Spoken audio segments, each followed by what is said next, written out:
Today we're going to talk a little bit about writing our own stories.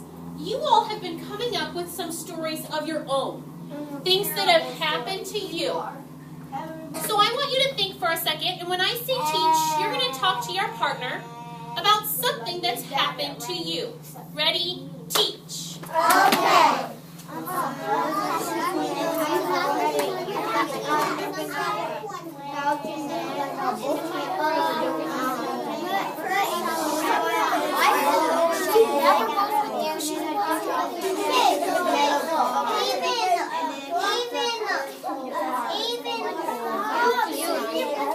You two are. Oh, go this way. She doesn't want to be with you. I just kidding.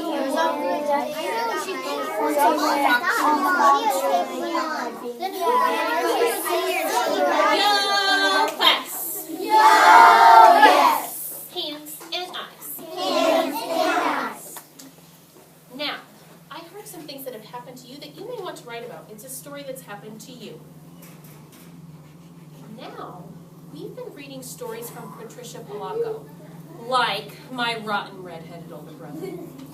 I have a video, if you want to turn your bodies, a little bit about her story. So we're going to listen to her story. That's going to help us think of our story. Oh, solve the problem. Patricia Polaco was born in Michigan in 1944. As a young girl, Patricia's parents went through a divorce, leaving her mother and father to move into her grandparents' apartment in Logan City, Michigan.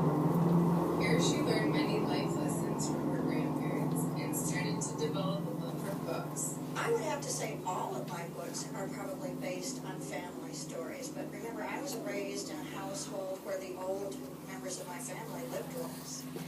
And there was something wonderful about sitting at their knee. In 1949, Patricia's grandmother passed away, and once again the family was on the move.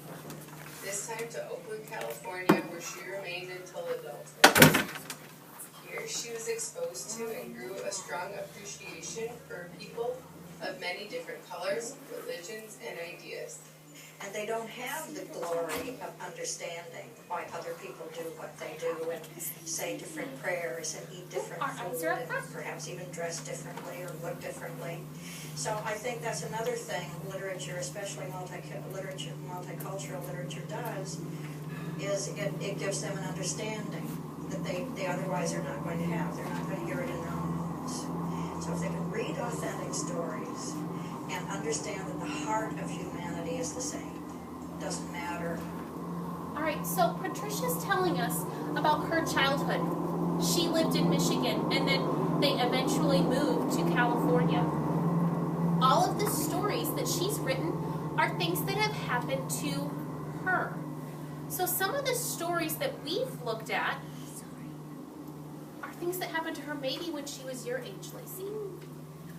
So today, you're going to get a chance to look at some of Patricia Polaco's stories.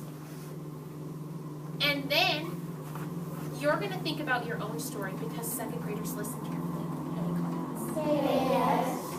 You're going to share your own story, and we're going to decide how we want to share that. So if you want to share it on Facebook, you can share it on Facebook. If you want to do a YouTube story, you can share your story on YouTube. If you want to tweet your story, we can send a link on Twitter through our class Twitter account to share with parents and other teachers.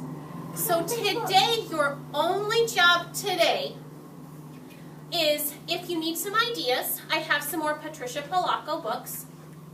Some of you have already had a list of, oh goodness, some of you had like 15 ideas that you already knew have happened to you that you want to write about. I do too. So you're going to look